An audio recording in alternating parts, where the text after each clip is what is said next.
All right. So does anybody have any comments or anything before we get started?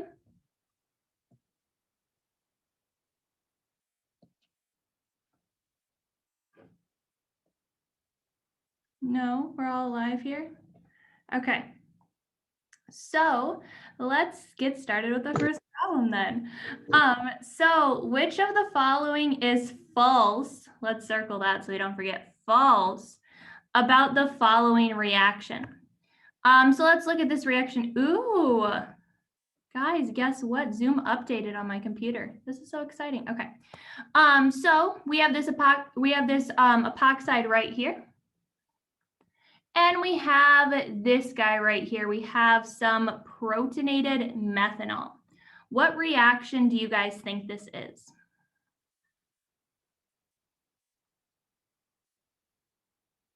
I think it would be epoxide opening, but I'm not sure. But then I think that would be like SN2. Okay, we have a vote for epoxide opening via SN2. Does anybody agree with that or disagree with that? All right, so we have some agreement. I also agree. This is epoxide opening. And in particular, it's epoxide opening under acidic conditions. Now, whenever you're opening an epoxide, it's very, very important to distinguish between acidic conditions and basic conditions because you're going to get a different result based on your conditions. So what happens with acidic conditions? What's the deal there? It attacks the more substituted carbon. Beautiful. And how is that different from the basic conditions? The basic condition attacks the least substituted. Perfect. Are both acidic conditions and basic conditions, do they both occur by SN2?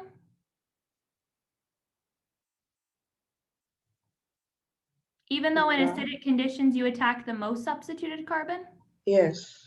Yes. So both of them still occur using SN2. It's just a little bit of a weird reaction.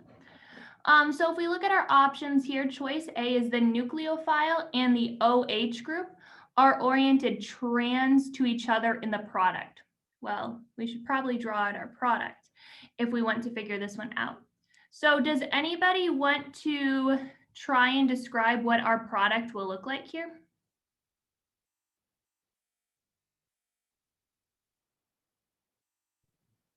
Can I take a guess? I'm not sure if I'd be right. So should I try annotating or something? If you want to, you can. Whatever makes you happy. How do I'm not sure if it's gonna let me annotate. If not, it's totally okay. Oh, here it is. Okay, so let me try. So it's gonna be something like,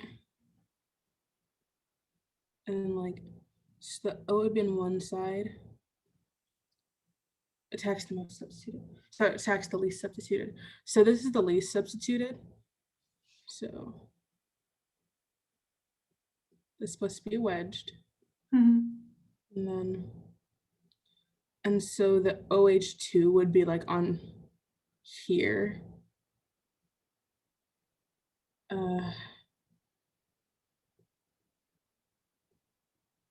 Would be something like this. That's supposed to be an H. You're definitely close. I think that it might help if we think about the mechanism here. Mm-hmm. With our mechanism, we are actually going to have this OH2 add on to our most substitute. Mm-hmm. So we're going to have a lone pair right here, and it's going to come in and attack. And then we're going to push these electrons up onto that oxygen. So this part right here where you had the oxygen on that carbon, that is 100% correct. Mm-hmm. So when we look at our product, we're going to see something like this guy right here. Where over here, we're going to have this wedged oxygen.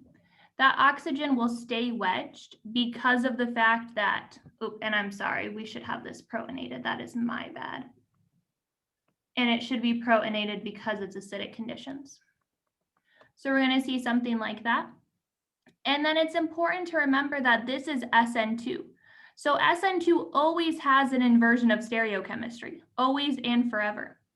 So is my methanol attached to this most substituted carbon? Is it going to be wedged or dashed? Most substitute. Would it be, sorry, could you repeat the question? Yeah, of course. So my nucleophile in this case is this methanol right here. Mhm. And the question was, when the methanol attaches to the most substituted carbon, will it be wedged or dashed?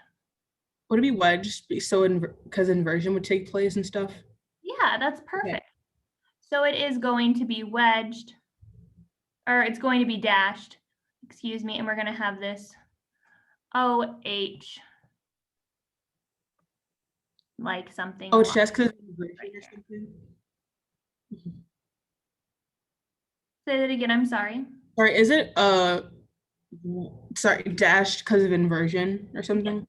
Okay. So then we can deprotonate that oxygen and we can get this structure right here.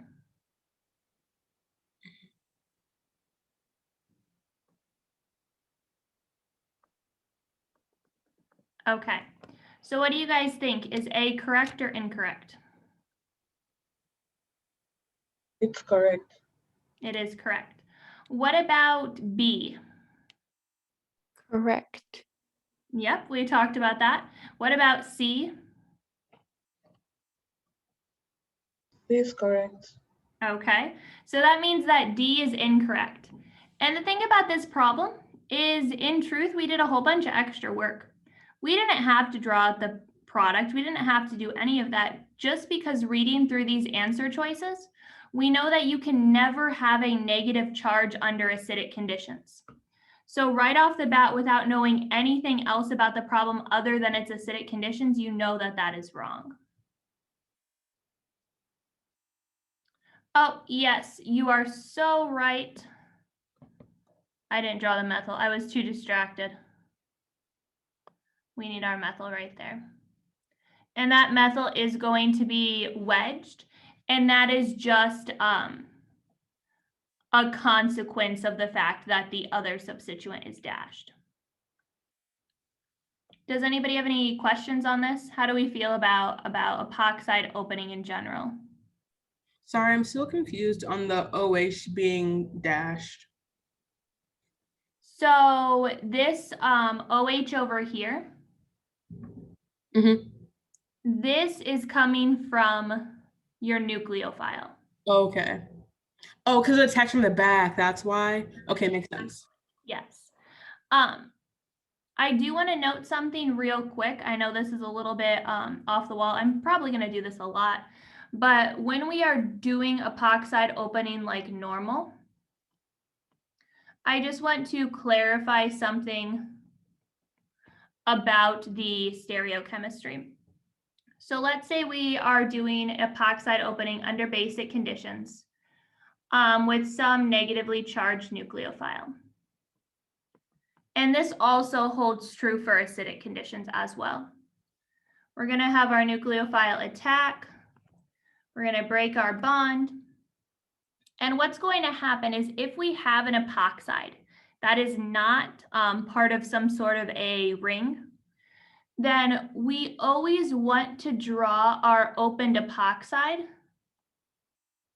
in this structure right here, where we kind of have this like zigzag or like Z, or I don't know, lightning bolt kind of shape. Because if we draw our nucleophile like this right here, then what will happen, or if we draw a product like this right here, then what will happen is we can retain the stereochemistry in the sense that we keep all of the wedges the same and all of the dashes the same, but it will overall result in an inversion of stereochemistry because of the fact that we're drawing the nucleophile on the opposite side of the leaving group. So when we're drawing the product, this is just the easiest way to draw the inversion of stereochemistry. Did that make sense, or was that a little bit too muddled? Wait, can you go over why we retain like the dash structure again? Yeah, you see, I knew I shouldn't use the word retain there. It like came out of my mouth and I was like, gosh, Kaylee, why did you say that? Anyway, so You're not, you're still have an inversion of stereochemistry. So if you were to find R and S at this carbon right here, you would see that they were opposites. That we did have an inversion because SN2 always results in an inversion if the alpha carbon is a stereocenter. Okay. But what happens is we don't have to switch the wedges and dashes in this case right here to draw the inversion because of the fact that the nucleophile is attached on the opposite side of the leaving group. So if you remember when we talked about the different ways to form the SN2 product, back for exam 2, this is one of the ways where if the nucleophile is attached opposite of the leaving group, then you don't have to change the wedges and dashes, but you'll still get an inversion of stereochemistry. Did that clarify anything? Rachel, what was your question? For this problem, it's an epoxide opening, but the epoxide didn't open, or like the way you drew it. Is that because the wedge is going to the O group and you're not like really actually opening it? Okay. So you are really opening it. Like it's a real epoxide opening. But your idea is correct, where because you have that, because your epoxide is attached to that ring, it's not going to look the same as it would if you just had like an epoxide by itself. Oh, I see. Thank you. All right, does anybody else have any clarifying questions on that?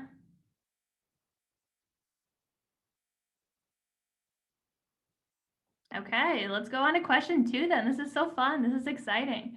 Okay, question 2. Determine the best set of reagents for the following reaction. Looking just at the reaction and not at the answer choices, how would we classify this reaction? Is it an alcohol reaction or like a reduction, an oxidation, an aldol? How would you guys categorize this? Would it be reduction because you're losing the that one pi bond and you're adding an H? Yes, you are a genius. Beautiful. The way, kind of a quick and easy way to tell oxidation versus reduction is if we look at our carbon of interest, which is the carbon that is changing. If you increase the number of bonds to oxygen, you are oxidizing something. But if you increase the number of bonds to hydrogen, you are reducing something. And in this case, you are increasing the number of bonds to hydrogen. So looking at these choices that we have here, which one of these are, or which one or multiple are reduction conditions? I'm just going to take a stab at it, but isn't it only A because everything else is oxidation, right?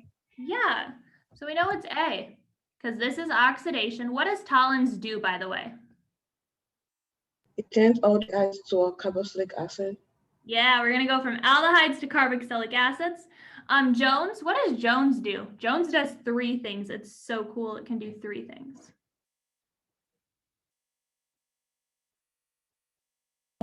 I think it does a primary alcohol to aldehyde. Not A quite. ketone? Not quite. It's gonna go from a primary alcohol to a carboxylic acid, a secondary alcohol to a ketone, or an aldehyde to a carboxylic acid. And then the last one, PCC, Ope, that's where, with that one, we're gonna go from a primary alcohol to an aldehyde, or from a secondary alcohol to a ketone. Now with this reaction right here, is there another reagent that we could have used? Would it be like the lithium AlH4?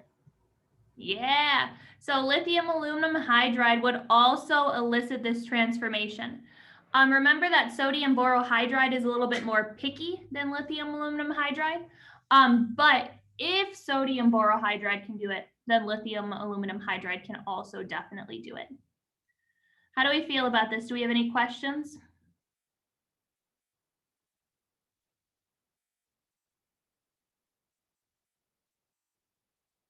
All right, question 3 then.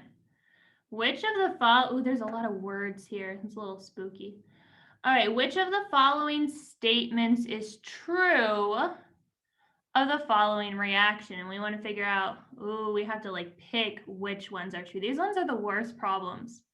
Okay, so with this, we have some sort of a, I don't know, what is the functional group in our reactant here? Alcohol. Yeah, what in particular, Secondary. yep, we got a Secondary alcohol. secondary alcohol. What is this? What are these reagents and what is happening here? What is this? What's this guy on top of the line? Is that tosyl chloride? Yeah. The bottom is pyridine. Yeah, beautiful. So we got some pyridine. What is pyridine? Like, what does it do? It's an electron mop. Yeah. So I think that maybe proton mop. Yeah, proton mop. Yeah. But basically it's a weak base. So given this starting material and these reagents, what reaction are we doing here? Is it an activation of alcohol? Yes, it's an activation of alcohol, one of the reactions with your sulfonate esters. So that's beautiful. We have a whole bunch of information now that we just collected. So let's read through these. 1, the chiral center in the reactant is inverted in the product. What's going on with that?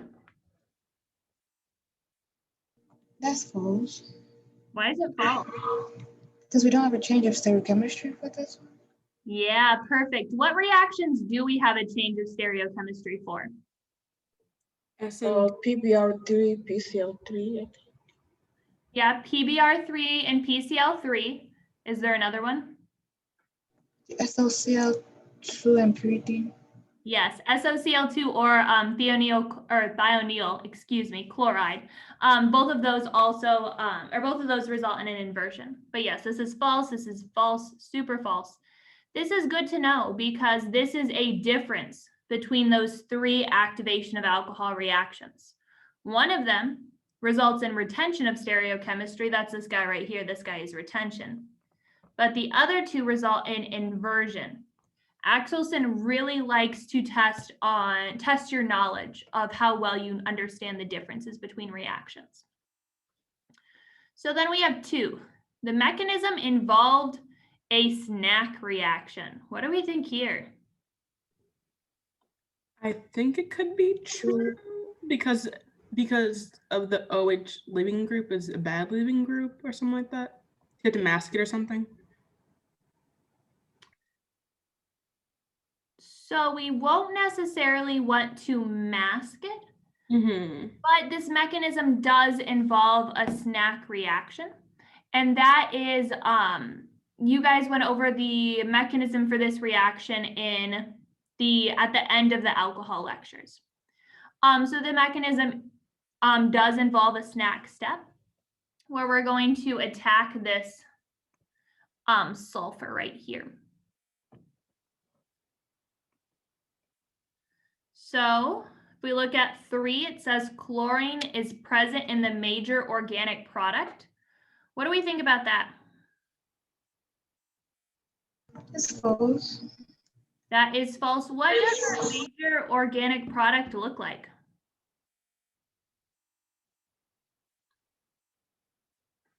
I'm just gonna take a stab at it again. Doesn't it contain a sulfonated ester? Yeah. All we're going to do is we're going to take and replace this secondary alcohol with a tosyl group.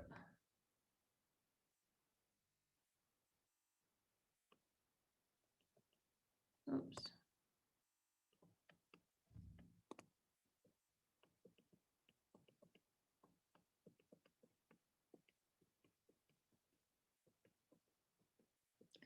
And we see that chlorine actually acts as the leaving group in this reaction. So chlorine is not present in that major organic product. So that one is false. Okay. 4, the hydrogen from the alcohol is abstracted by pyridine in the final step. What do we feel about this one? It's true.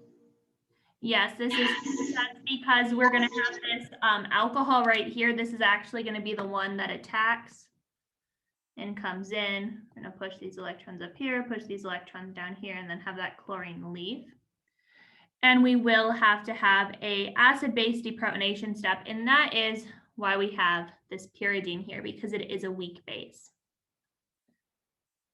And then the last part, the product contains a good leaving group. What about that?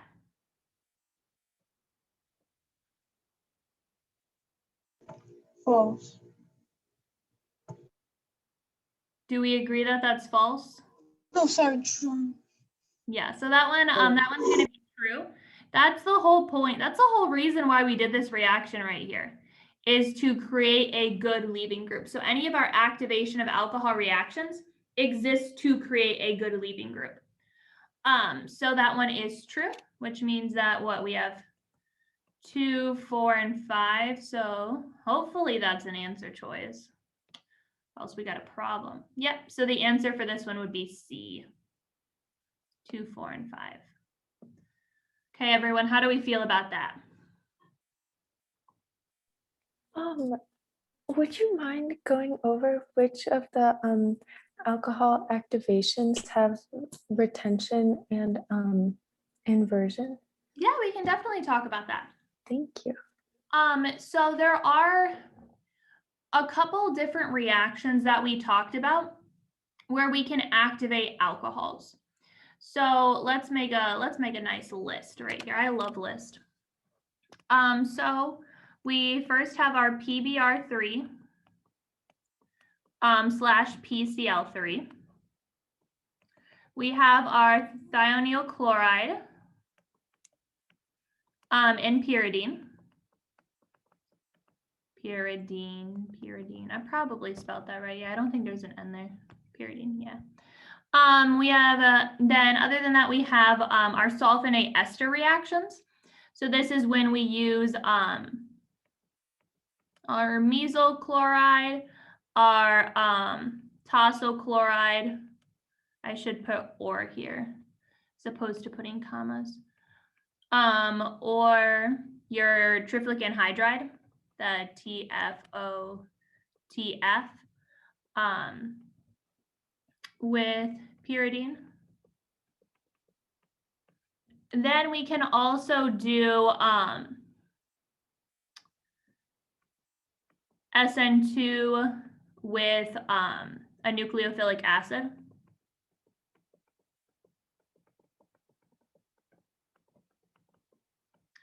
Or we can do SN1 with a nucleophilic acid.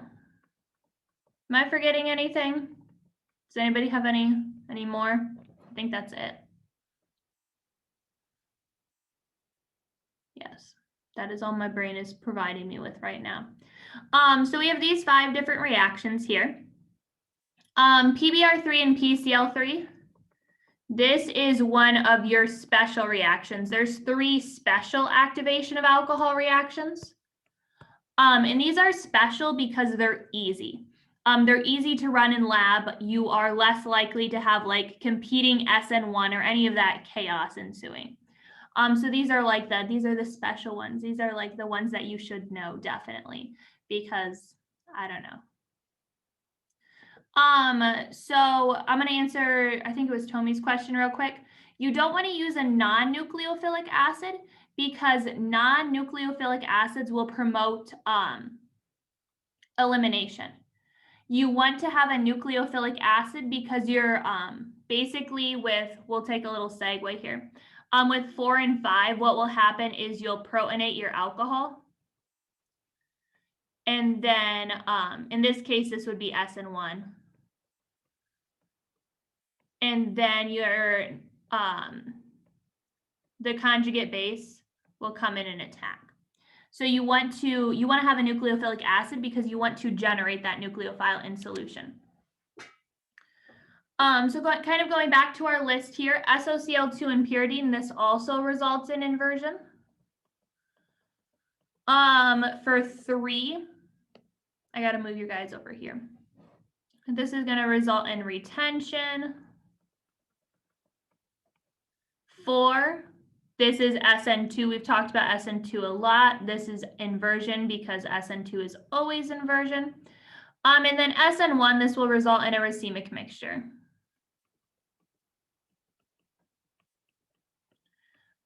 Because that's what SN1 likes to do. So that is kind of a summary of all of that. Does anybody else have any other questions?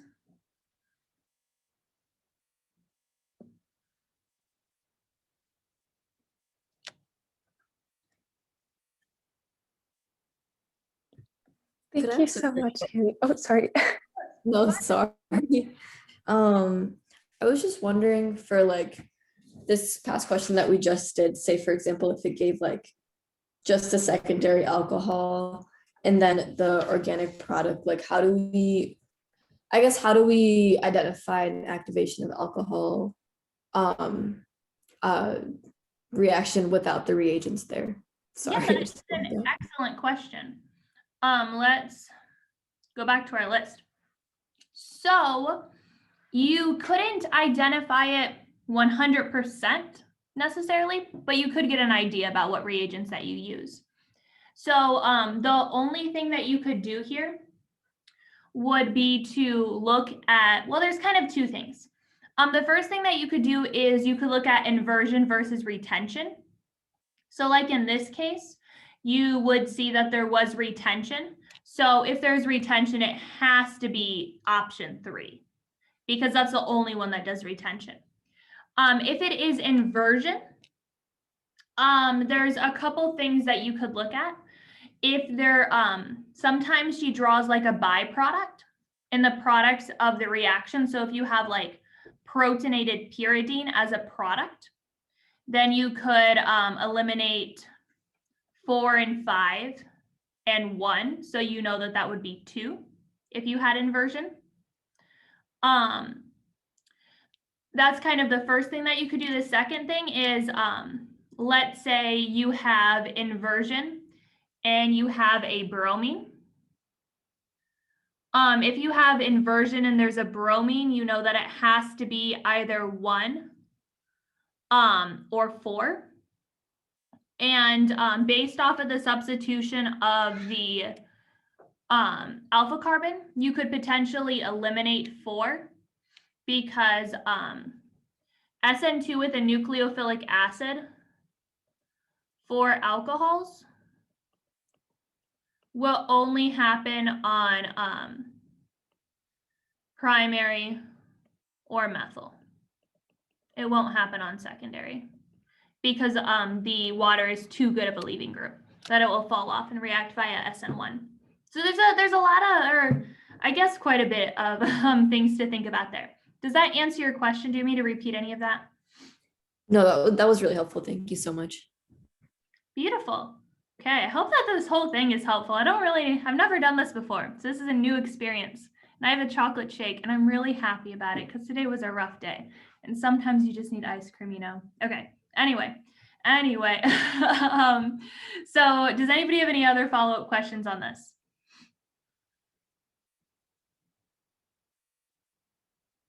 Excellent.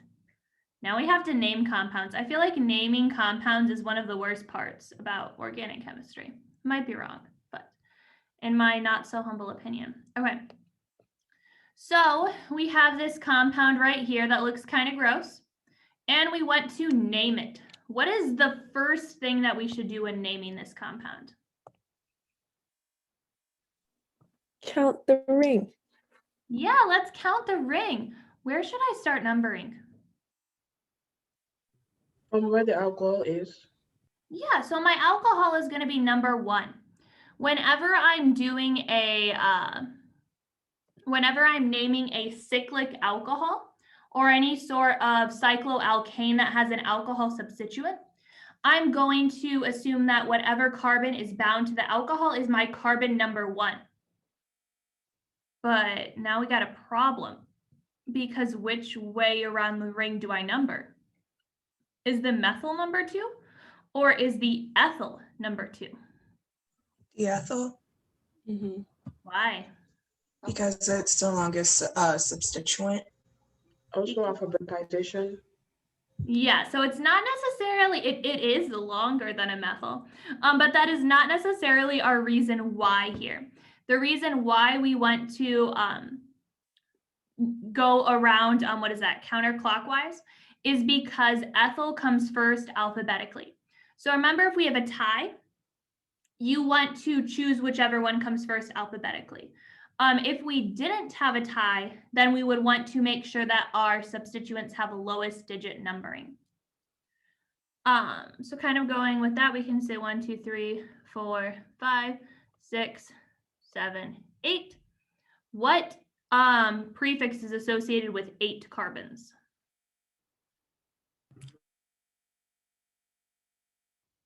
Octanol. Octanol. Yeah, octanol is going to be my base chain here. So then right off the bat, let's cross out C, because that says octane. That's not octanol. So that's not cute. That's not right. We can cross off A, because that says heptanol. What? That's 7 carbons. We're dealing with 8 carbons here, so that's not cool.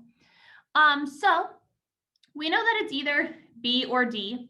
We don't really have to come up with the full name here because we can cancel out D because of the fact that it says 3-ethyl as opposed to 2-ethyl.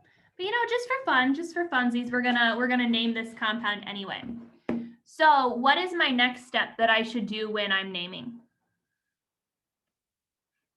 You should kind of list out everything that's branching off. Okay, what are my substituents? What's branching off? You have a 2-ethyl, Yeah, a 4-propyl, a beautiful. 6-trifluoromethyl. Oh, whoa, that was kind of crazy there. So 6-trifluoromethyl. Why are you saying that? That sounds intense. Because there's 1 carbon coming off of it, so you know it's a methyl, but then there's 3 fluorines coming off of it. Beautiful. So if we look here, just like she said, we have 1 carbon that is like coming off in that substituent. And then we do have those 3 fluorines. You could, if you wanted to, write like 1, 1, 1 dash trifluoromethyl. But that's a little bit redundant. Whoa, that methyl is a little bit messy. Okay, that's a little redundant because if you have a methyl, there's only 1 carbon. So they all have to be bound to that 1 carbon. And then do we have any other substituents? An 8-methyl. Perfect, 8-methyl. So then we have to alphabetize these. We know that when we're alphabetizing, we care about the E of ethyl, the P of propyl, and the M of methyl. But what about our branch substituent? How do we alphabetize that? Isn't it the T from try? Yeah, and this is tricky because if it's not a branch substituent, then you don't care about the prefix. But if it is branched, then the prefix does count when alphabetizing, which is why I don't like naming. Like, why did IUPAC do this to us? I don't know.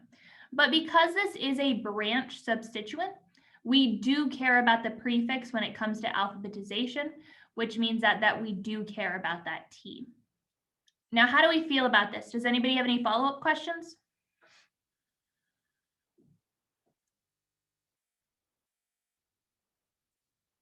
Okay, beautiful. So Do then, you think she's gonna give this to us like in multiple choice, or like do you think like she's gonna give it to us in like we have to name it by ourselves? yeah, so just as a blanket statement, I don't see the exam until after you guys do. So if I say something and I'm wrong, you can't hate me for it.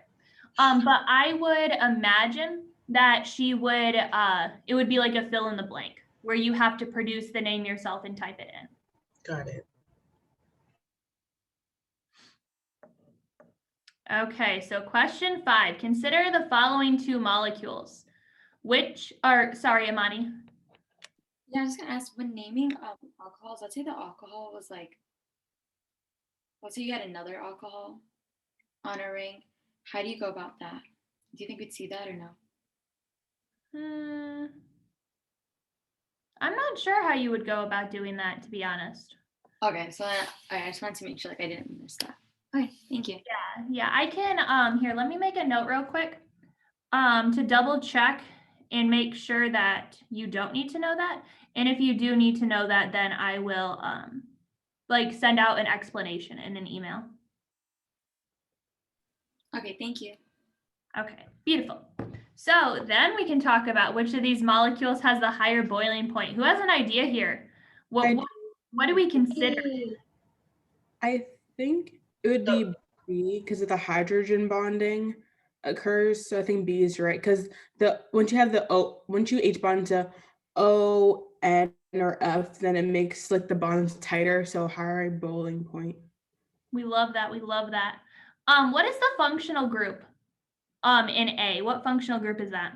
Ether. What is the name of it? Does anybody know the name? Diethyl. Wait. Diethyl ether? So not diethyl, it'll actually be dipropyl. Dipropyl. Dipropyl. Oh, there's 3. Yeah. What functional group is this over here? Alcohol. Alcohol. What's the name of this guy?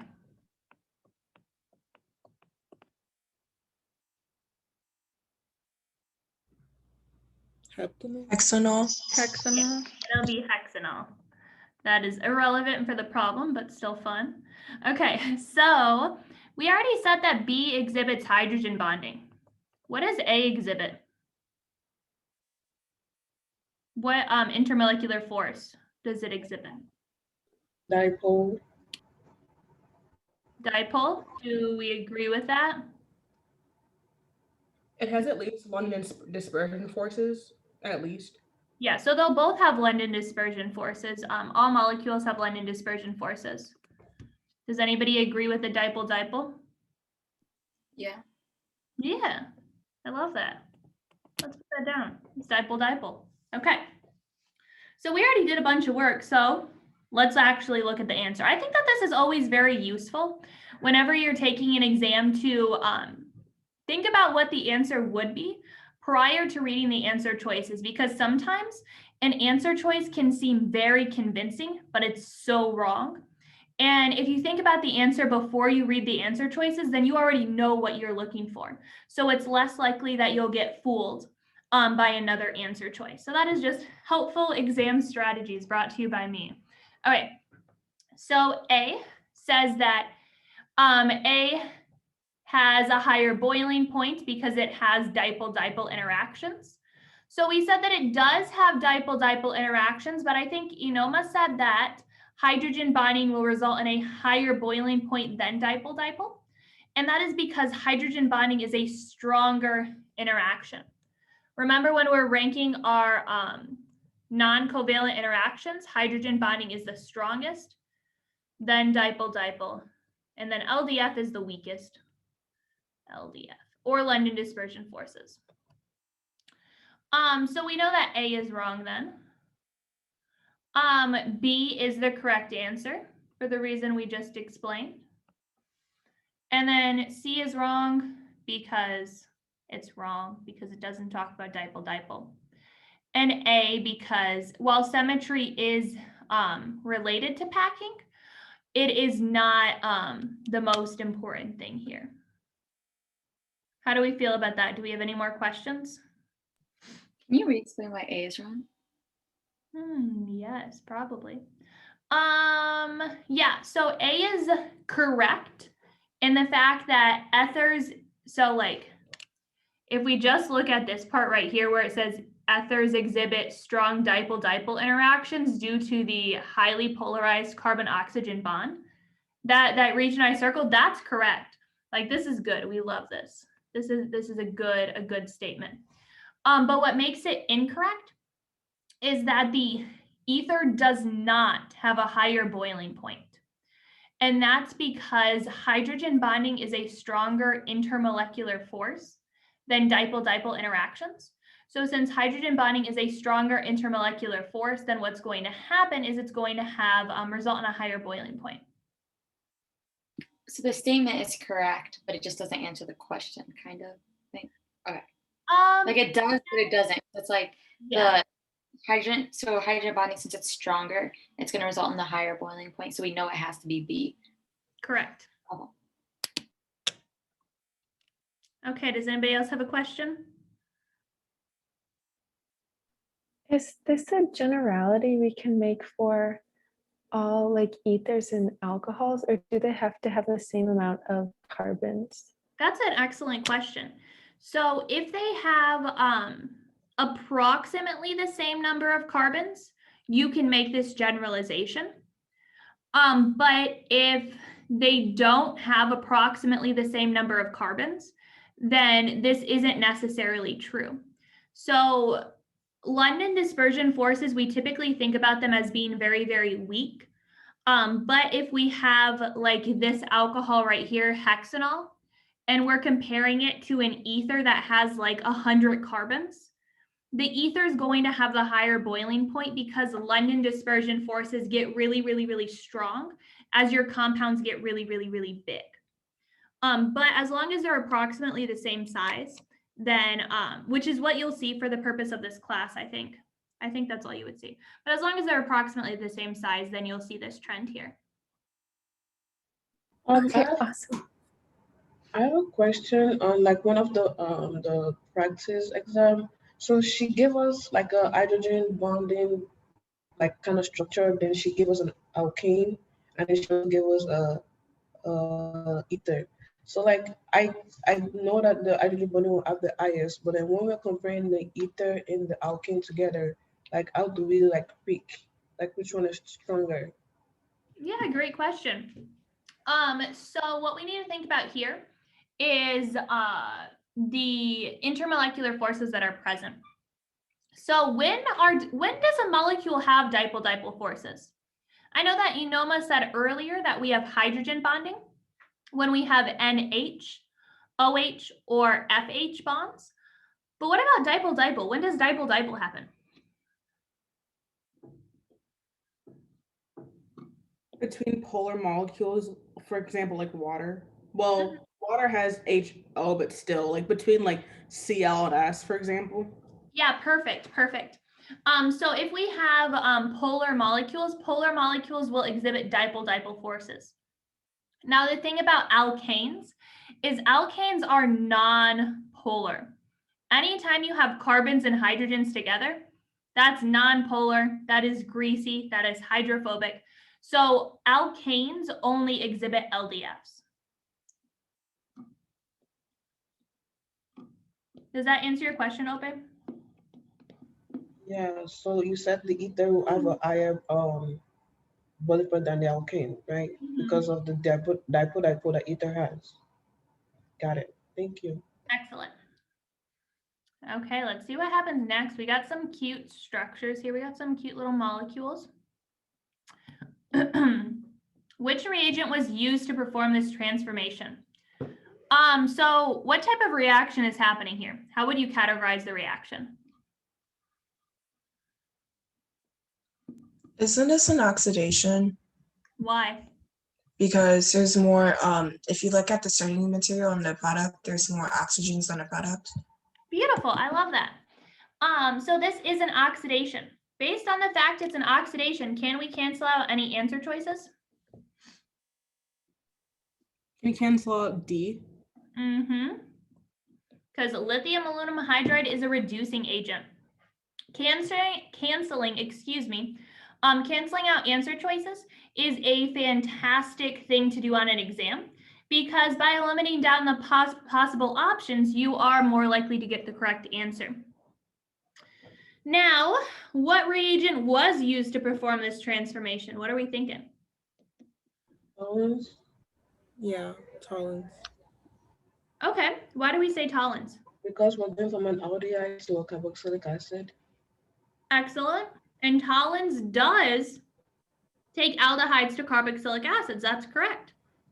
But what do you have to say about the fact that we're going from a primary alcohol to a carboxylic acid? Can Tollens do that? No. Isn't that Jones? Wouldn't that Yeah, make a Jones. Yeah. Perfect. So this is tricky, because if you just look at that carbon B, you're going to be like, oh yeah, that's Tollens, definitely. But It's not, because toluenes can selectively react with aldehydes. We know that PCC is wrong because PCC can never produce carboxylic acids. And that's because PCC doesn't have any water. There's no oxygen source to like add on oxygens. So then we have to narrow this down to Jones. How do we feel about this? Can I ask a dumb question really quickly? Not a dumb question, but you can ask it. On your worksheet, Istra, you said, what does PCC stand for? And I could not find that answer for the life of me or remember it. So what does it stand for again? Yeah, so I'm gonna spell this wrong. I hope you're ready for this. It's like pyridinium, chlorochromate.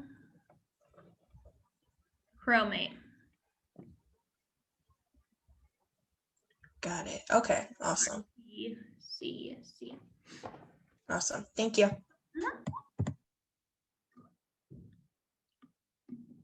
Yeah, I can repeat why the answer is not PCC. So PCC, if we think about what PCC does, we can go from a primary alcohol to a aldehyde,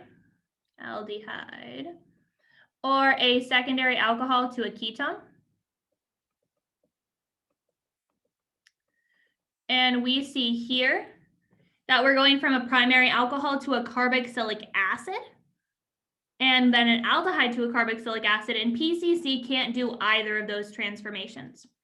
Earlier I said that PCC can never produce carboxylic acids, and I said that was because PCC doesn't have any oxygen source in solution.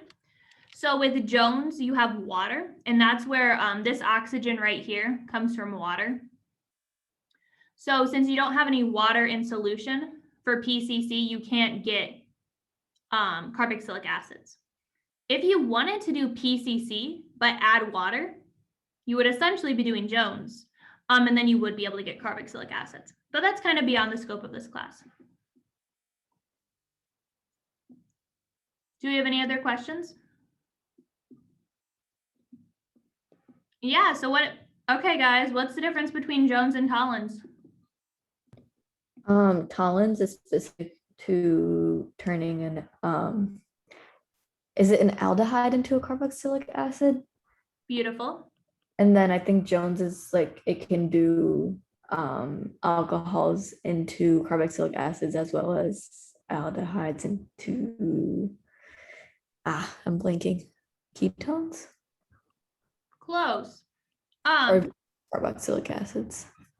Carboxylic acid. So you can never turn an aldehyde into a ketone, because in order to do that, you would have to remove a hydrogen and replace it with an R group. So remember, with these transformations, all we're doing is changing the number of oxygen bonds. So if you have to change something other than the number of oxygen bonds, then that's not going to work out. Just like you can't go from a ketone to a carboxylic acid, because you would have to get rid of a carbon and replace it with OH. And we can only change the number of oxygen bonds. Anyway, to get back to the question, Jones can go from a primary alcohol to a carboxylic acid, a secondary alcohol to a ketone, or a aldehyde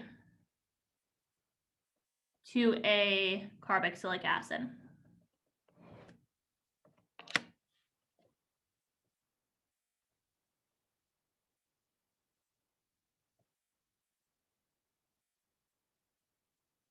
Yeah, Brooklyn, that is absolutely perfect. Does anybody else have any questions on this?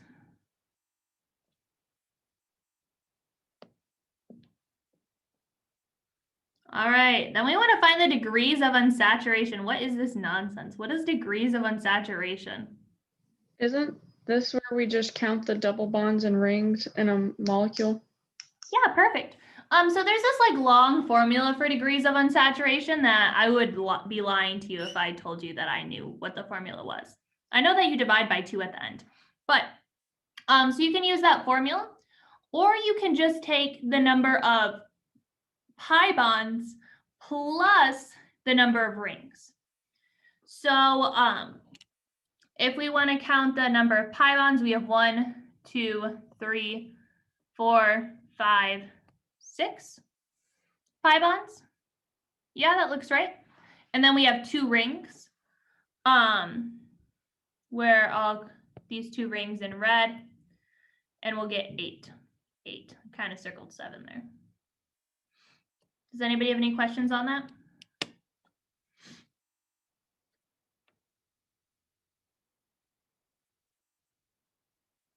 Wait, can you go over that again? Yeah, so when you're finding degrees of unsaturation, it is the number of pi bonds plus the number of rings. So if we look at our molecule here, we have 1, 2, 3, 4, 5, 6 pi bonds. And then we have 2 rings.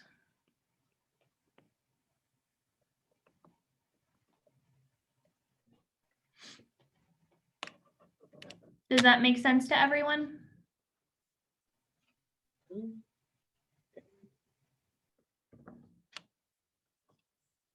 All right, good. There's so many people here. This is so fun. You guys are just spending your time listening to me talk.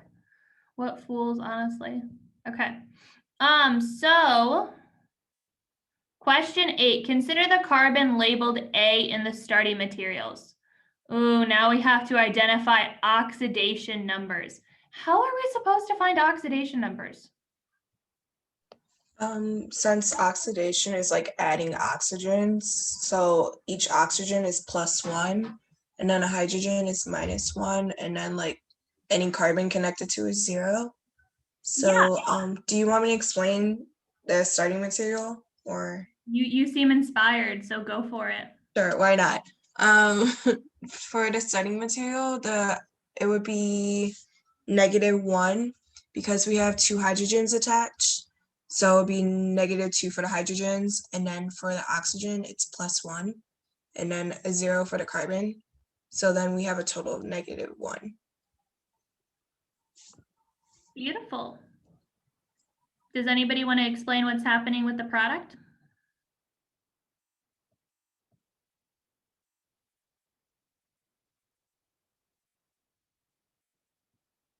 Would it be +3?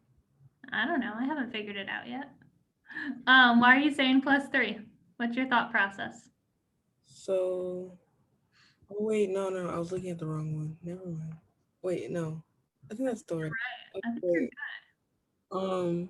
The oxygen with a double bond would be +2, and then the OH would be +1, and then that one would be 0. So yeah, it's +3. Yeah, you're good. That's beautiful. How do we feel about that? Did that make sense to everyone? Yep. All right. So then -1 and +3. What is that? What is that answer choice? D, it looks like. That sounds like a good answer. Then 9, oh my goodness, we have another question on the same exact molecule. What is another way to cause the change in carbon B from reactants to products? We kind of talked about this already, but does anybody want to say the answer again? Yeah, so wouldn't this be another indication of tolerance for B? And then you would have to do the silver mirror test, since for the Tollens reagents, you bring in that silver and then the ammonium. Yeah, the ammonium hydroxide. So saying Tollens reagent, that's the same exact thing as saying the silver mirror test. So they are one and the same. Okay, how do we feel? Does anybody have any questions so far?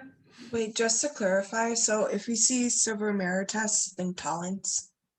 Yeah, so this is the same thing as Tollens. It's the same name or different names for the same thing. Awesome, cool. This is so fun, guys. I wrote this exam last semester. So I'm like, I don't even know what to expect. I don't even know what last semester Kaylee was doing. This is great. Okay, so which of the following pairs of molecules would be best for a Claisen-Schmidt condensation? So before we get into this problem, what concept is this asking about? What do the starting materials for a Claisen-Schmidt condensation look like? When we have like a ketone and an aldehyde, it's basically like two different functional groups, I think. Yeah, so we're gonna have an aldehyde or ketones. Those are our starting materials. Yeah. What is there anything special about them or just any old aldehyde and ketone? Well, it's because we're trying to look at the alpha carbon to make sure that the alpha carbon of one is like as a acidic hydrogen, so that we can be able to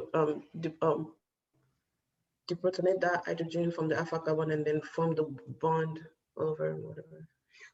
Yeah, that's absolutely perfect. So when so the Claisen-Schmidt, I think Allie maybe said it in the chat. Yeah, the Claisen-Schmidt is a specialized form of the aldol condensation. And it's a special form of the aldol condensation because although you have 2 carbonyls as your starting material, only one of them can serve as the nucleophile. So only one of them has to have alpha carbons. If they both, alpha hydrogens attached to the alpha carbon. So if they both have alpha hydrogens, if both carbonyls have alpha hydrogens, then it's not Claisen-Schmidt. Because with Claisen-Schmidt, only one of the species has alpha hydrogens, and that species has to be the nucleophile. From a surface level, is everybody following?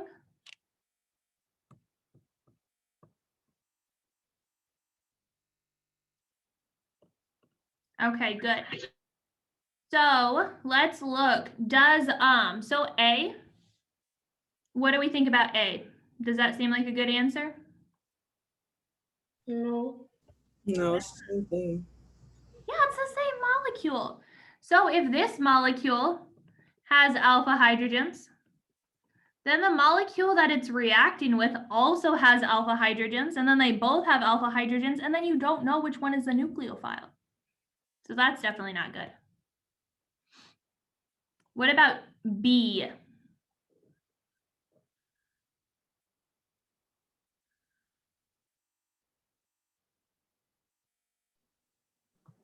Good.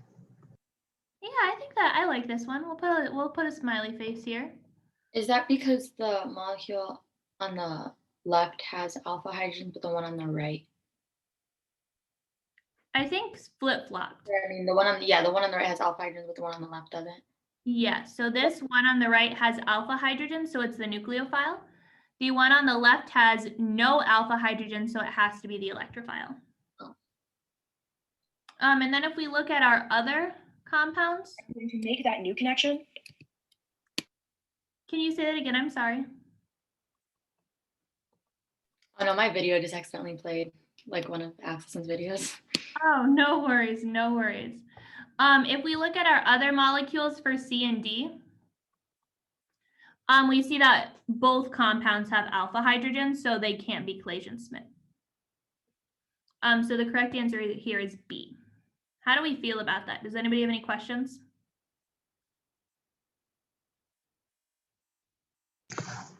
Why can't it be D also? It cannot be D because both of these molecules have alpha hydrogens. Yeah, thank you. Does anybody else have any questions or any follow-up questions on that?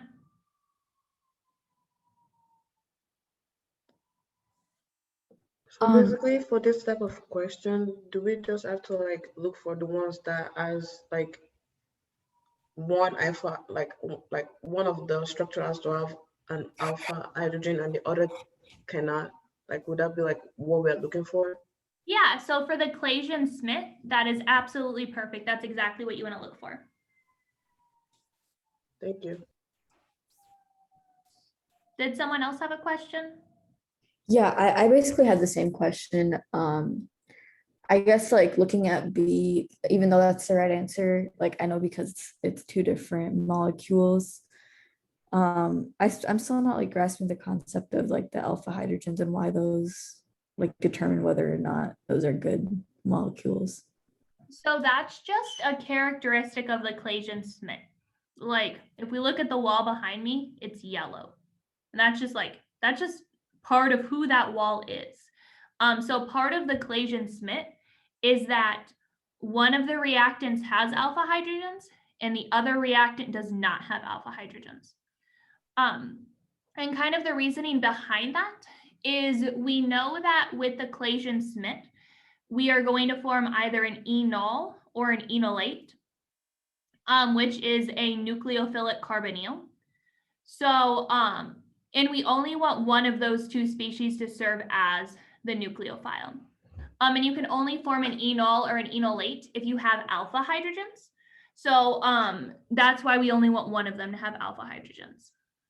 Does that kind of clear that up? Okay, yeah, that makes a lot of sense. And then when you were like determining which one would be the electrophile and which one would be the nucleophile, could you just like briefly explain why again? Yeah, so the nucleophile will be the one with alpha hydrogens, and the electrophile will be the one without alpha hydrogens.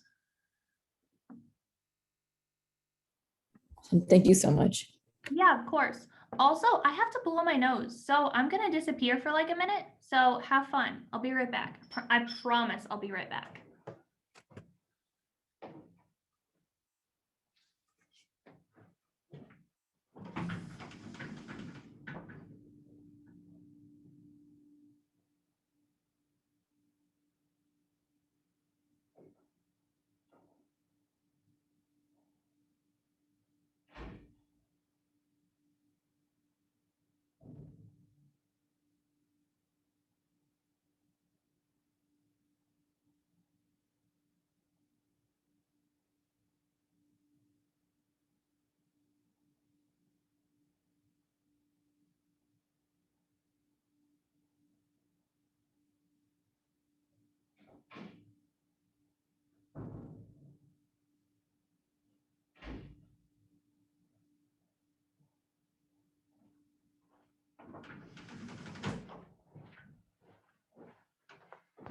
All right, my apologies, beautiful people. Okay, so were we good on that? Does anybody have any other questions that popped up while I was gone?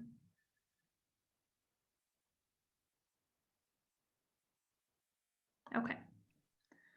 So consider the following chemical reaction. Ooh, this is fun. What is our functional group in the starting material?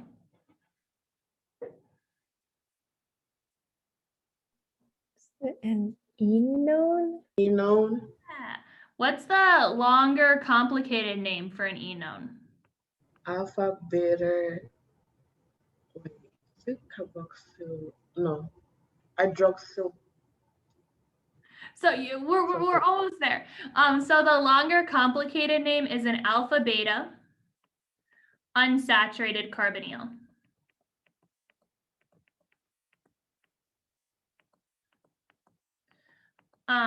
Okay, so we're going from an enone to what is the functional group in our product? Ketone? Ketone. Yeah. So before we read this problem, what reactions do we know where enones are the starting material? The 1, 2, and 1, 4 addition. Perfect. Are there any other reactions or is that it?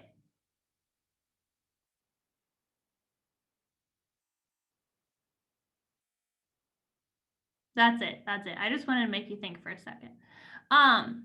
Tricked me. Is this 1, 2, or 1, 4 addition? One, two. Is it 1,4 because the carbonyl is retained. Excellent, yes. So just as a reminder, when we're talking about 1, 2, and 1, 4, this is how we name or number, excuse me, our enone.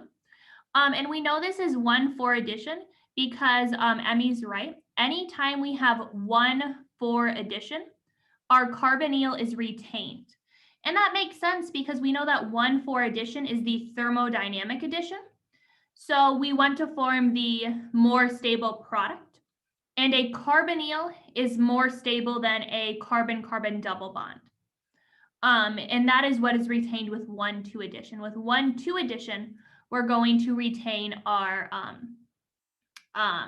alkene. So we know this is 1, 4 addition.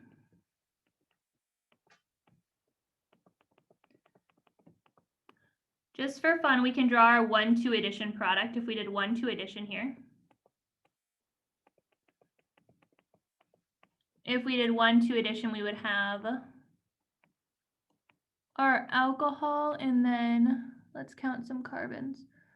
2 carbons. So then we would have our alcohol here like this. We would have something like this for our 1, 2 addition product. And we can see that alkene is retained with 1, 2 addition.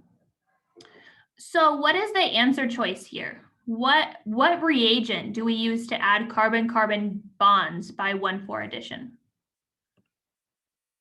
Yeah, it's D. What's the name of this reagent?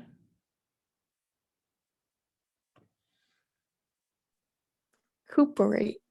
Yeah, this is a cuprate. I love the word cuprate. I don't know why, it just sounds fun. Okay. That's a cuprate reagent. There's probably a U there. Cuprate. Maybe I think there might be a U there. Who knows? Who knows really? Who knows how to spell anything? How do we feel about that? Can we kind of go over why the other ones wouldn't work? Yeah, of course. So the other reagents, these will all react by 1, 2 addition. These are hard nucleophiles.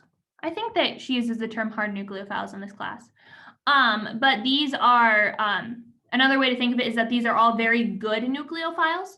So they're going to attack at the most electrophilic position, which is the 2 position. So these are all going to add by 1, 2 addition.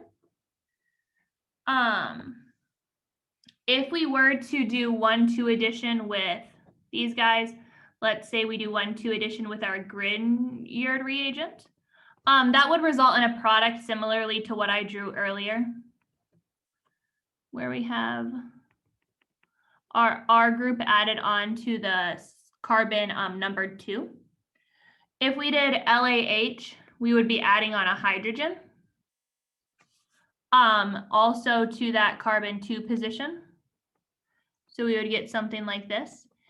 And I misspoke earlier. Sodium borohydride is not a 1, 2 addition reagent. Sodium borohydride just doesn't react with enones. Sodium borohydride only reacts with aldehydes or ketones. Does that clarify that? Do we want to go over that more? No, that's good. Thank you. Beautiful. Could I ask a quick question though? Yeah. If we had lithium, the really bougie thing with lithium that reacts with everything, would that be considered as a 1, 2 addition type of nuclear reagent? Yeah. So that reagent that you're talking about, that's LAH. Okay. So that would be a 1, 2 addition reagent. The thing about chemistry is that scientists love to have multiple names for the same exact thing. So we call this LAH, we call this lithium aluminum hydride like this, or we can actually write out lithium aluminum hydride. These are all the same things. Awesome, thank you. Yeah, of course. Does anybody else have any questions?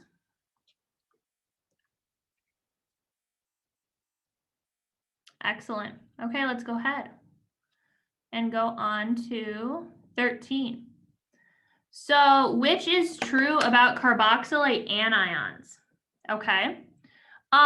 So they are poor bases because resonance stabilizes the lone pair on the oxygen. What do we think about that?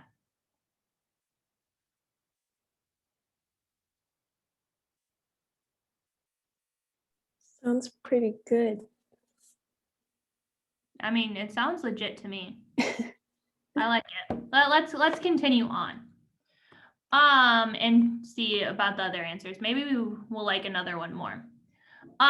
B, they are strong bases because there's a negative charge on the oxygen atom. How do we feel about that? I feel like that would be true if they were talking about it being a strong nucleophile. Excellent. I'm so happy that you said that. That's perfect.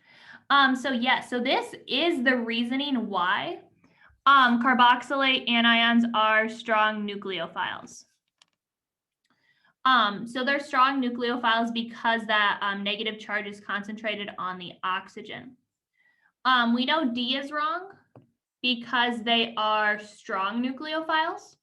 But the reason that C is wrong is that this is the wrong explanation.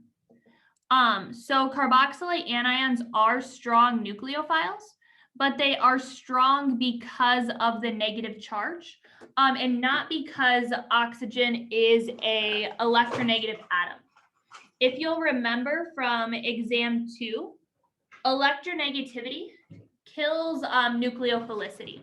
So the more electronegative you are, the less nucleophilic you are. How do we feel about that? Did that make sense to everybody?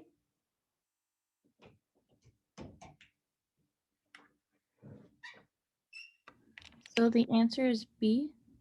The answer is A. So B is incorrect. What we were talking about with B is that if B said strong nucleophile, then it would be correct. But it is incorrect to say strong base because carboxylates are weak bases. Can you please draw the structure of a carboxylate anion? Oh yeah, of course, I'm sorry. So our carboxylate is a deprotonated carboxylic acid.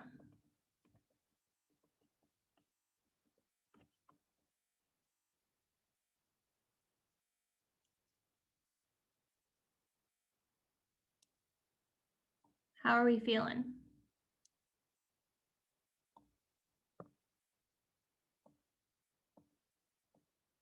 Does anybody else have follow-up questions on this?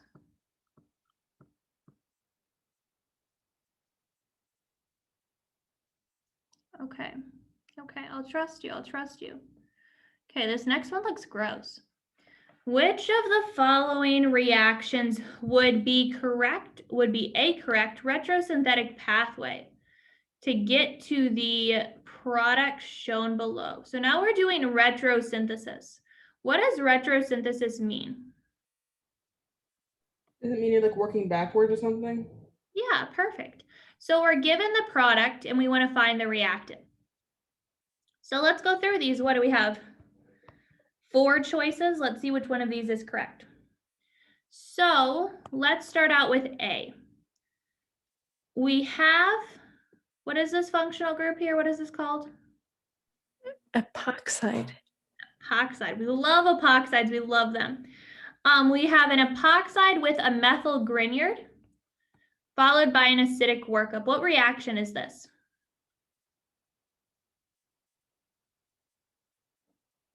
A 1,2? Say it again, I'm sorry. A 1,2 addition or something? So we can only have, so methyl Grignards, those are 1,2 addition reagents, but 1,2 addition is specific for when we have an enone as the starting material. Does anybody else have another idea? Yeah, Allie, it's epoxide opening, perfect. So we know we're going to have our methyl Grignard hang out right here. And will it attack the more substituted or the less substituted carbon?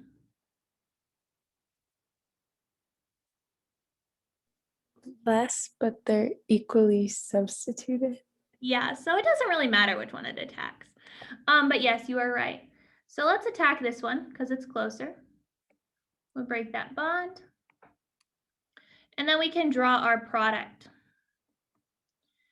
Now, we know that the oxygen over here is going to stay dashed, but what's going to be the stereochemistry for that methyl?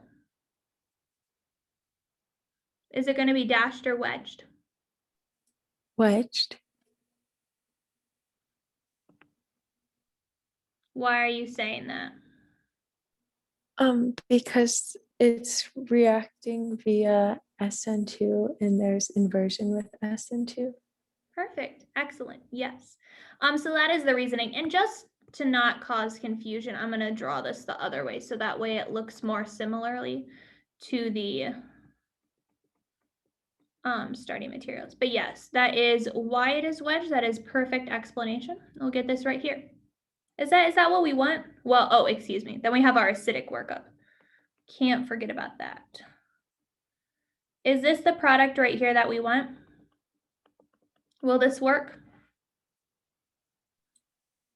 Yeah. Yeah, that's good. We love choice A is excellent. But let's keep going. So let's say we have B. So we have a alkyl halide and OH minus. Wait, sorry. How did we protonate the oxygen? I know from the acidic workup, is that just when you artificially add like H2O or H3O? So specifically H3O plus. Or, thank you. Okay, so B, what's gonna happen? Can we get our desired product with this?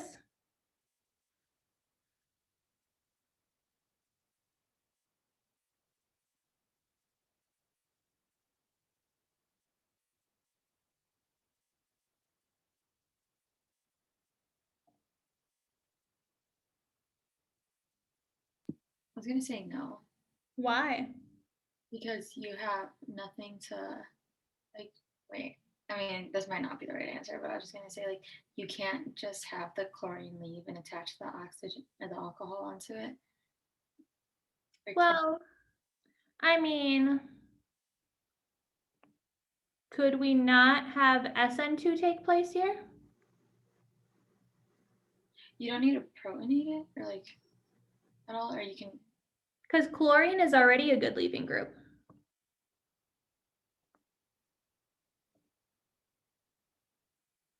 There we go. And Nay, yes, you are right. We can't have this happen because this is going to result in E2. Look at this. This is horrible. The table from the E2 lecture notes from exam 2 is coming back to haunt you right here in this problem. Remember we talked about specifically with hydroxide, make sure you know what will happen at different substitutions of the alpha carbon, because that is something that was covered in the alcohol lecture. So even though you originally learned it for exam 2, it can show up again on exam 3 because it was covered in those alcohol lectures. So you cannot get SN2 here because this is a secondary alpha carbon.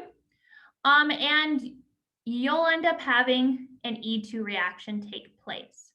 Another kind of hold a poke in the argument is that this leaving group is dashed and this hydroxyl is dashed. So this isn't inversion that would be taking place here, but that's less important. So the most important thing is that E2 would happen here, but that's just another thing that I wanted to point out to you all, is that is also wrong if it were to be SN2. So E2 would take over as the dominant mechanism because it's a secondary. Yes, excellent. And OH minus, hydroxide, is a good nucleophile and a good base. That's just a bad leaving group.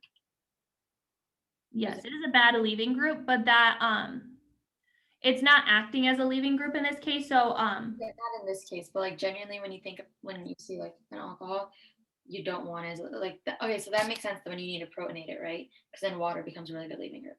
Excellent. Yes. Okay, thank you. Does anybody else have any questions on this? On part B or answer choice B? Wait, just to be clear, you said the reason why this is not gonna be, this is not gonna work is because we're gonna form an E2 product, so like an alkene, right? Specifically an alkene. Yeah, that's what I said. Oh, sorry. Yeah. Yes. Right, thank you. Wait, so we use for SN2, we only use methyl in the primary. So since this the alpha carbon here is secondary, that's why we know it's gonna form E2, right? Yeah, and that's based off of that table in your E2 lecture notes, where when you have a strong nucleophile that is also a strong base, E2 happens at a secondary alpha carbon.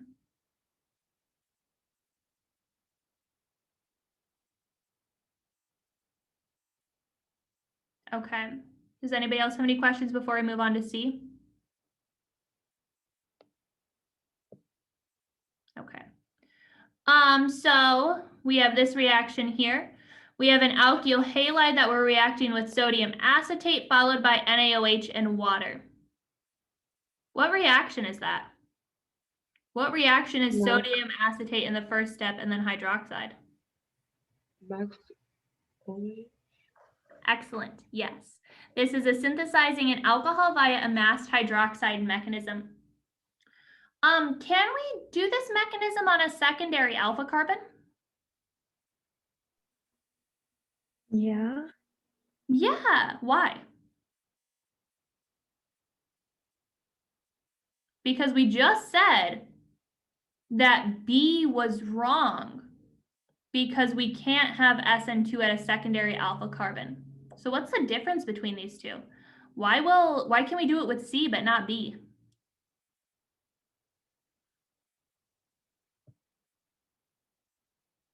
So not because you'll do SN1 per se, but it actually has to do with how we characterize our nucleophiles, our SN2 nucleophiles. So we said that hydroxide is a good nucleophile and a good base. How would you characterize sodium acetate? Poor or good nucleophile, weak base. Excellent, yes. And that's exactly why we can have SN2 at a secondary alpha carbon here. Because sodium acetate is a weak base, so you don't have to worry about competing E2 reactions. And that is the whole reason why the masked hydroxide mechanism exists. That's its biggest benefit. So if we draw out our product, we got to think about what will happen with the stereochemistry. So the stereochemistry of our methyl group is going to stay the same. But then what's going to happen to the stereochemistry of our hydroxyl? Is it going to be wedged or dashed?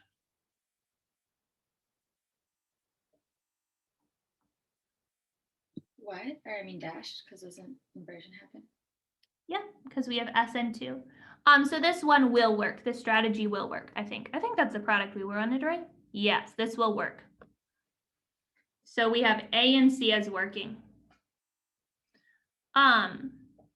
So does that, are we good? Are we good so far, everyone? Can we move on to D, or does anybody have any questions?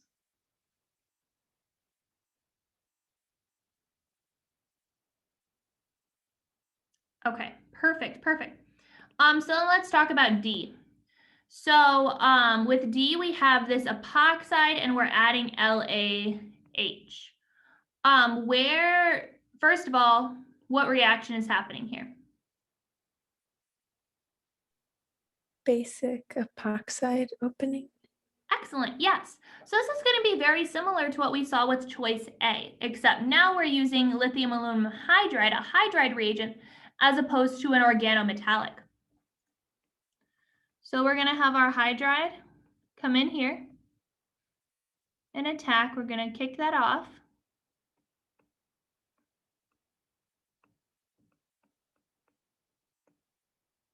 And we're going to see something like this right here. Does this give us our desired product?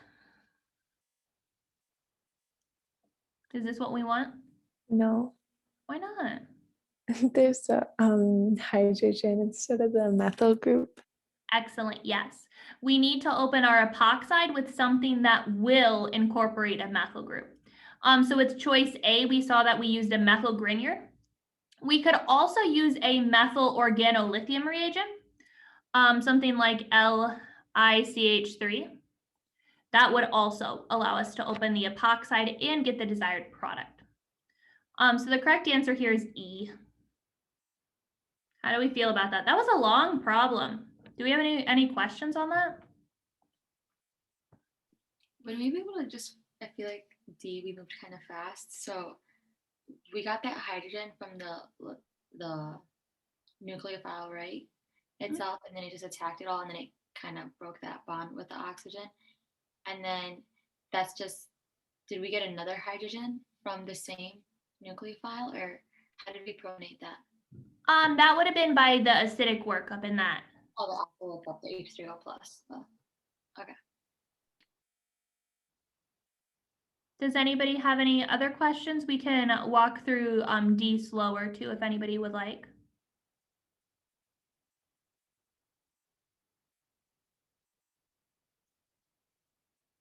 No? Okay. I think that's the last multiple choice. I think we're on like the free response part now. Hey, yeah, we are. Ooh, this looks tricky. So show the reaction mechanism for the opening of this epoxide using H3O+. There's a lot of epoxides on this. Maybe epoxides are important. I don't know, maybe. Just a guess. Okay, so who wants to start me out with this reaction mechanism? What's my first step here? Protonate the oxygen. Excellent. We want to protonate this oxygen because we are under acidic conditions. And if we're under acidic conditions, you can't have any negative charges. So if you have a negative charge under acidic conditions, you are doing something wrong. Just like if you have a positive charge under basic conditions, you're doing something wrong. So we can go ahead and draw our protonated epoxide. What's our next step? What's going to happen next? Wouldn't it like attacking like the more substituted carbon? Excellent. And it's attacking the more substituted carbon because it is acidic conditions. We're going to have our SN2 mechanism. So we're going to attack and have our leaving group leave in the same step. And then we're going to start out with our little lightning bolt structure that I was talking about earlier. We're going to have our water attached down here. Then up here, we're going to have our OH, and then we're going to have our hydrogen and our ethyl. Is everybody following up to this point?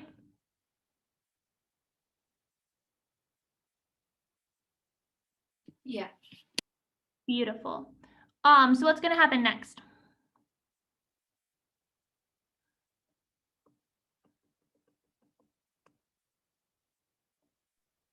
Deprotonate the OH2.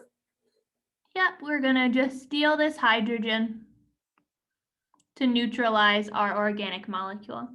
Overall, we prefer to have neutral organic molecules.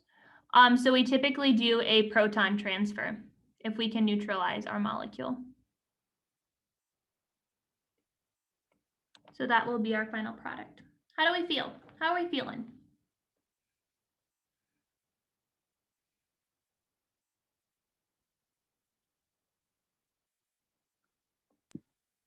I guess I'm just kind of confused on like the second step and how you drew it out. So in the first box, we draw like that water is kind of attacking that carbon, and then that's going to kick off that bond with that alcohol group.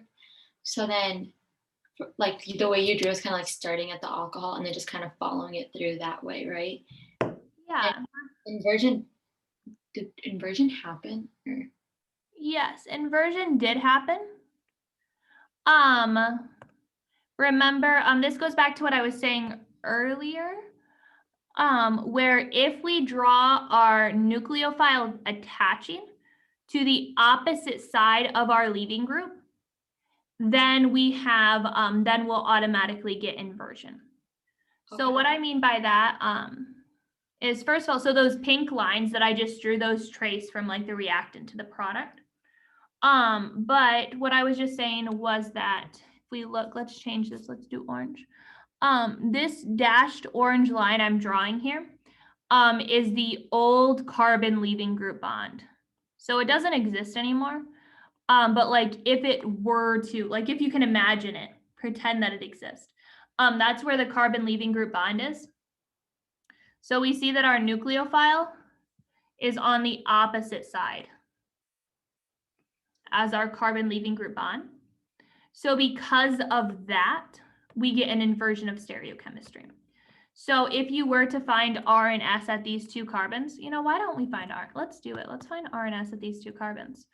So over here, we're gonna have, this is gonna be 1, or this is gonna be 1, excuse me. This is gonna be 1, this is gonna be 2, this is gonna be 3, this is gonna be 4. So 1, 2, 3, that is going clockwise, so that should be R. If we go over here, this is 4, this is gonna be 1, this is gonna be 2, this is gonna be 3, this is 1, 2, 3, that's S.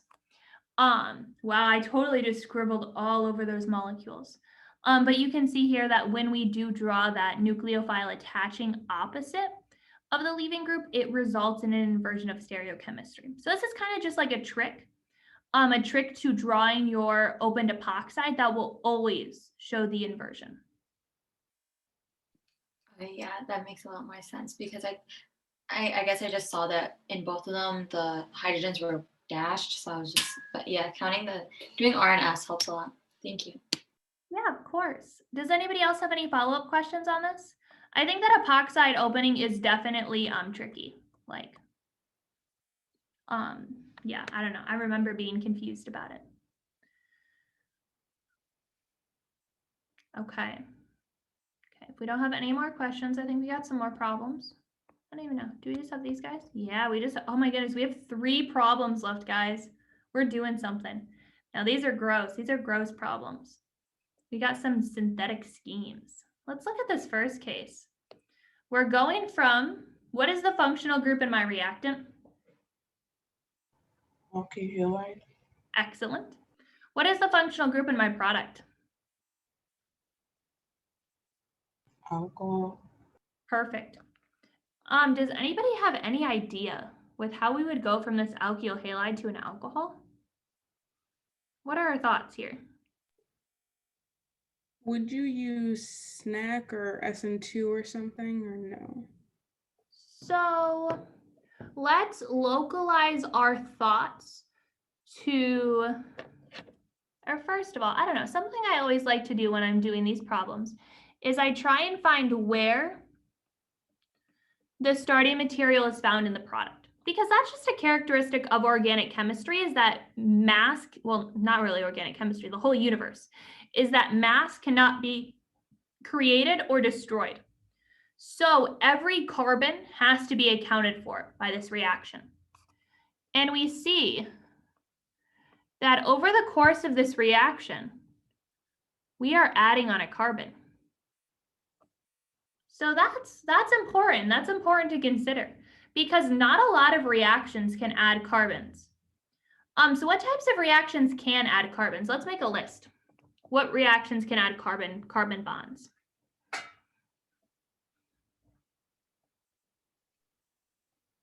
The organometallic reagents can. Excellent. What else?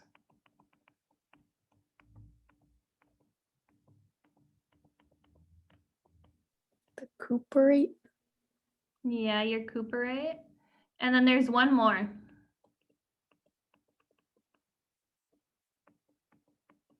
This one might be a little tricky.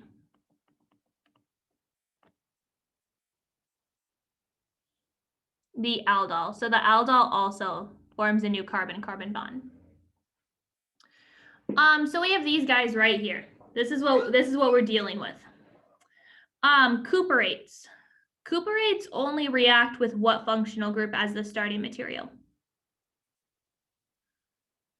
Enones. Is there a way that we can go from this alkyl halide to an enone? No. No. Let's cross that out. What is the starting materials for the aldol? Ketone or aldehyde? Excellent. What is the products of the aldol?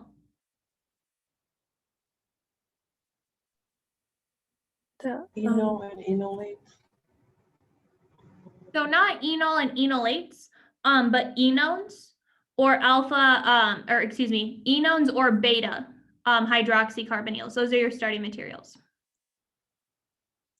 So does this look like it could be the aldol? No.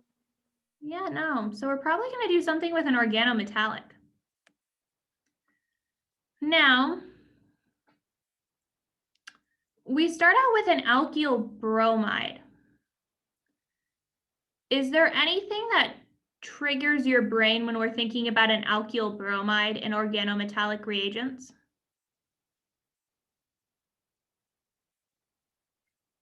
This is something that we haven't, I know that we haven't talked about this in merit yet, so I don't know how many of you will remember it.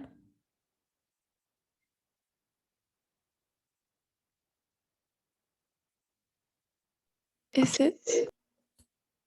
Oh, sorry. No, I was gonna say the like the organometallic like synthesis.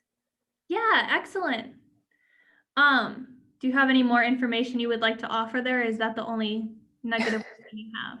I know that you start with an alkyl bromide and the Mg metal, one equivalent of Mg metal, but I don't know what That else. is all you need to know. If you take an alkyl bromide and you add magnesium to it, you will get an organometallic reagent.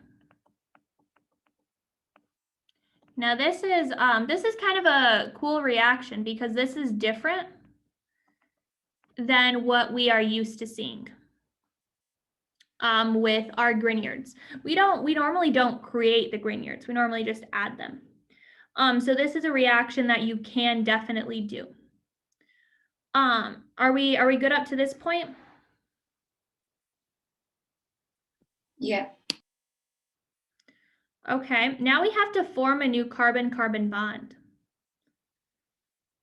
So to think about forming a new carbon-carbon bond, what kind of things do Grignard reagents react with?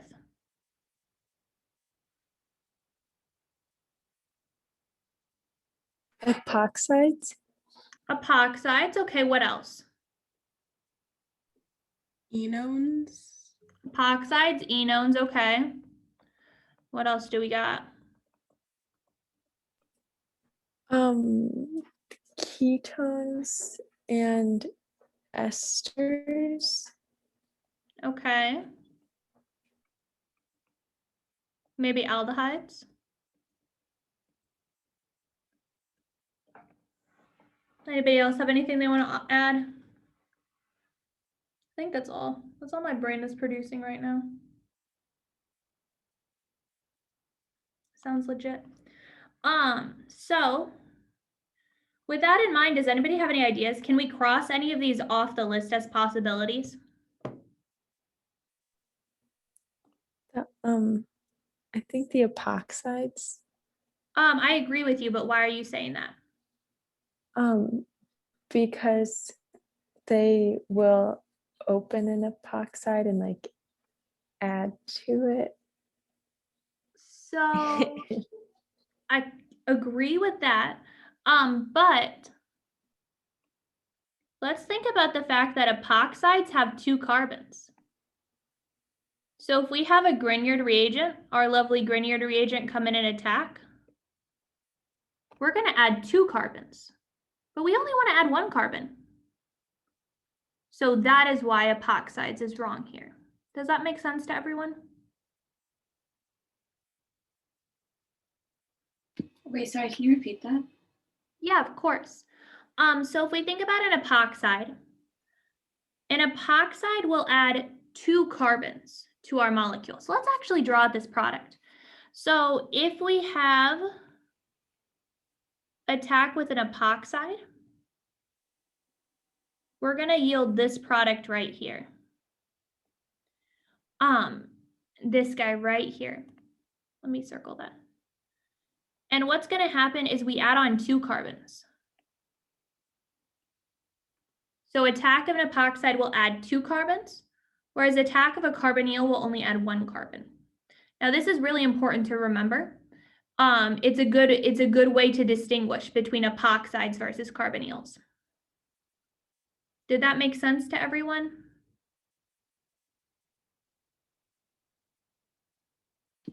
So you're saying like for the epoxide, it's because the 2 carbons or like? Yes, that's exactly what I'm saying. When we look at our product here, there's only 1 carbon. So going from the Grignard to the product, we're only increasing the number of carbons by 1. Okay, so if it was 2, we could do epoxides. Yeah, perfect. Does anybody have any follow-up on that? There's one more thing we can cross out right off the bat. What is that one more thing?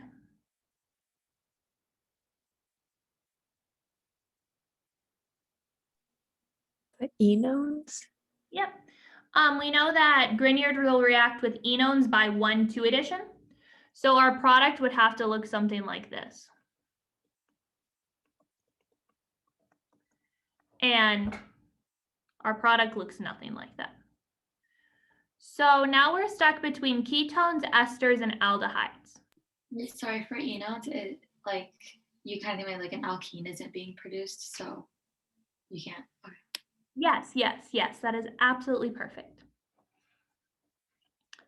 Okay, so now we have ketones, esters, and aldehydes. And again, we want to think about the functional groups that we're adding on, or the number of carbons we're adding on. So for a ketone, if we attack a ketone, how many carbons minimum will be present in a ketone? 2. So I would argue 3. 3. Yeah, 3. I agree. So if we look, I'm drawing a ketone here in the upper left corner. We're going to add on 1 carbon from this middle guy, 1 from over here, and 1 from over here. And this is 3 minimum. You can add on more with a ketone, but you have to add on at least 3. So with that being said, do we think that ketone is a good choice here? No. No.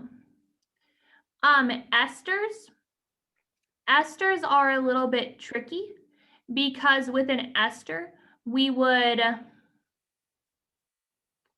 you could potentially argue that an ester would work here, but it's not the best answer. And I think that would make sense when we think about aldehydes. What is the minimum number of carbons you have to add on for an aldehyde? 2. Are you sure? No.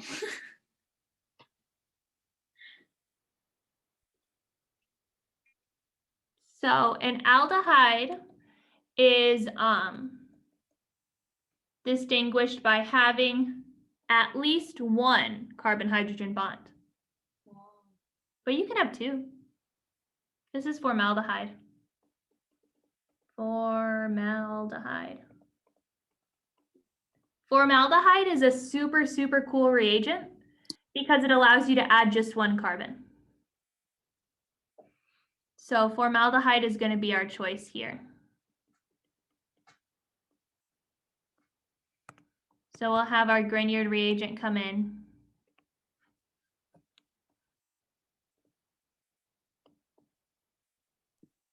Can you explain why esters wouldn't work again?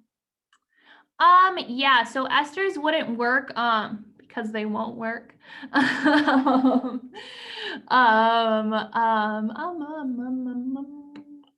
when we made this list, I kind of forget what we were looking at. Was that just like looking at what can add carbons or? So we were looking at what things that Grignard reagents can react with. Okay, so Grignard reagents, when they react with esters, what do you get? You'll get 2 alcohols. Okay, so that it won't fit here. Yeah, so I think that that would be the best reasoning with why esters would not be the correct answer. And plus, formaldehyde is such a easy, cute answer that it's like, it is the best answer for this problem. All right, sorry, Amani, were you talking? Yeah, sorry. I was just gonna say, so we want to use an aldehyde, but we're just using formaldehyde because it's like the best option, kind of. Or So in particular, we're using formaldehyde because we want to add on only 1 carbon. And if we were to use a different aldehyde, we would have to add on 2 carbons at least. okay, okay, that makes sense. Thank you. Okay. Does anybody else have any questions on this one? It was kind of a big one. We did a lot of things. It was a good review problem. Yeah, Allie, you can always assume an acidic workup.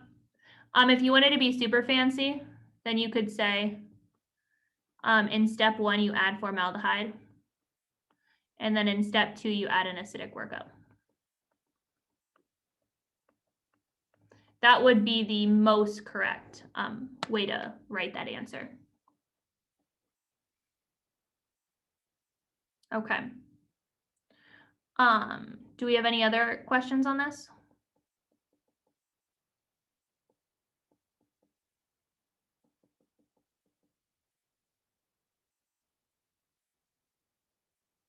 Okay. So we're gonna move on then. We're making progress. I'm so surprised you guys are still listening to me talk. This is wild. The second reaction, what is our mechanism here? What reaction is taking place?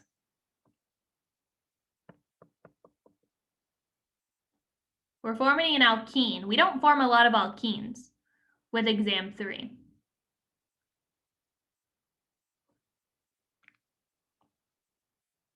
And in particular, our starting material is an alcohol. So this is probably going to be an alcohol reaction. I think that sounds pretty legit. Wouldn't it be dehydration? Excellent. Good job. Good job. What are our reagents for dehydration?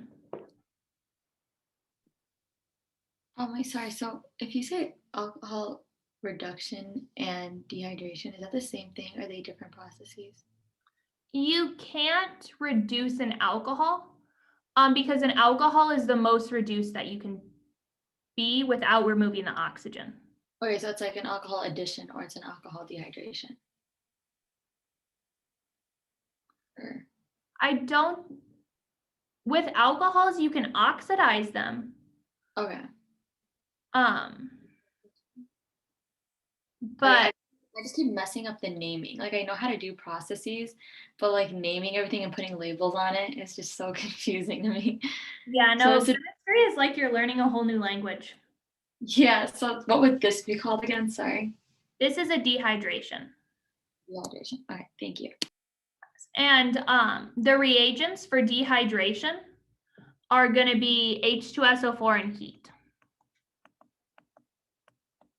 We want our non-nucleophilic acid and heat. So the reagents in the chat, those are the reduction of a carbonyl reagents.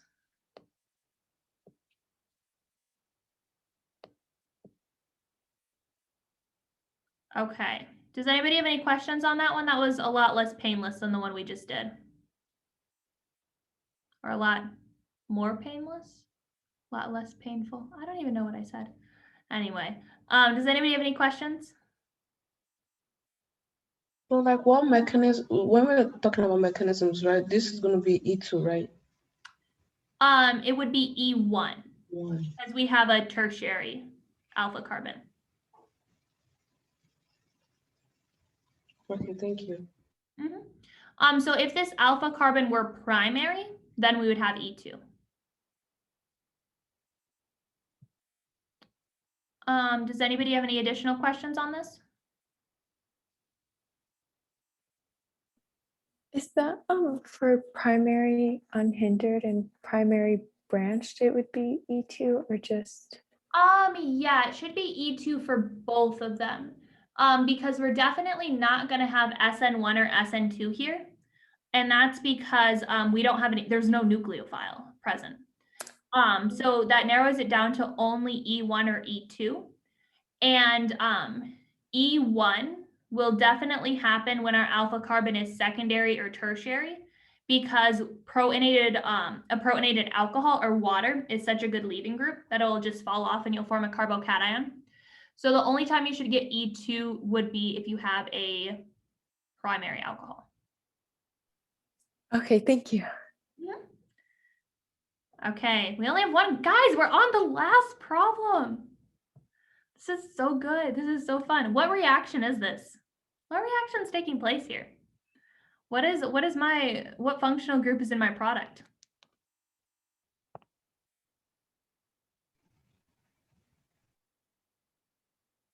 Enone. Yeah, oh my goodness, look at this enone. Isn't it cute? We love it. It's a good enone. What reactions make enones? 1,2 addition. You're close. You're in the ballpark. 1,2 addition, the enone is the reactant. Okay. What reactions are enones the products? Ketones and aldehydes, or like the two of the same thing. Yeah, so ketones and aldehydes are our starting materials, but like, what's the name of the reaction? What's it called? Is it the equation? Condensation. So it might be the Clasian. We don't know about that yet because we don't know if it's like the special version. We don't know about the hydrogens. Yeah, but broadly, we could say that it is aldol condensation. So we got to do some retrosynthesis here. How do I figure out my starting material with this enone structure? How do I go from my enone to my starting material? The part You where the can- double bond. Oh, you can go. Oh, sorry, no, you're good. I was just gonna say you can break the carbon-carbon double bond Mm-hmm.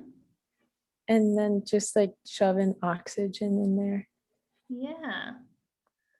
Perfect. So our nucleophile is going to look like this. This is the nucleophile of our reaction. And I know that because the carbonyl of the nucleophile is always retained. And then our electrophile is going to look like this. We're going to see this guy right here. That's it.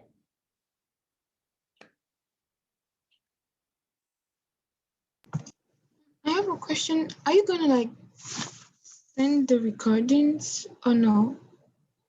The recording of this? Yeah. Yeah. Yeah, Okay. I'll send it at some point tonight. I just have to wait for it to load. It's going to take like an hour to load. This was 2 hours. So it's probably going to be like late tonight before it finally loads. Okay, but thank you. On YouTube. Thank you. Does anybody else have any questions? Just to clarify, you said the carbonyl of the nucleophile will be retained, right? Yeah, in the product. So we can see that like this carbonyl right here is still present in the product, whereas this carbonyl is absent from the product. This is kind of a general question. So I know like throughout the past 2 weeks, she's been saying, and like you kept repeating, like memorize things and like kind of do that kind of flashcard. Yeah. So do you think that's like the best way of going about like being able to know what to do in a reaction, like knowing the name that belongs to it kind of? Yeah, definitely. Because with a lot of like, especially the last 3 problems that we did, it would, like you can't predict that. Like you can't just look at it without having the knowledge of the reactions and know what's going to happen. So, yes, definitely. Knowing each of the reactions is very important. With this exam, I like to think of it as like 2 layers. You have to have your baseline memorization, and then once you have that, then you can apply your knowledge. Because organic chemistry is a lot of application, but you can't apply anything if you don't have the memorization. So when we're like memorizing and stuff, because like I guess I'm just kind of confused because in the video she'd be like for this specific type. So like you just need to know what kind of reagents you would need. Yeah, like focus on the functional groups. Okay. Alright. That makes more sense. And then I guess I'm kind of confused how like she'd asked a type of question like these, but on the exam, like because we're not drawing. So like, do you think it'd kind of be like she would show figures and then like we kind of Yeah. Okay. Okay. The exam 3 review thing, that like really long assignment on Compass, that's a pretty good indicator of the exam. Okay, the preview, the 40 questions. Yeah, the preview, that's what it's called. Okay. Okay, probably have time for one more question if anybody has one.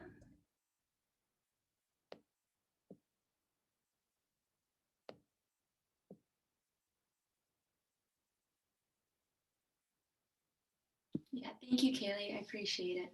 Yeah, thank you Thank so you so much. You're so nice. This was really helpful.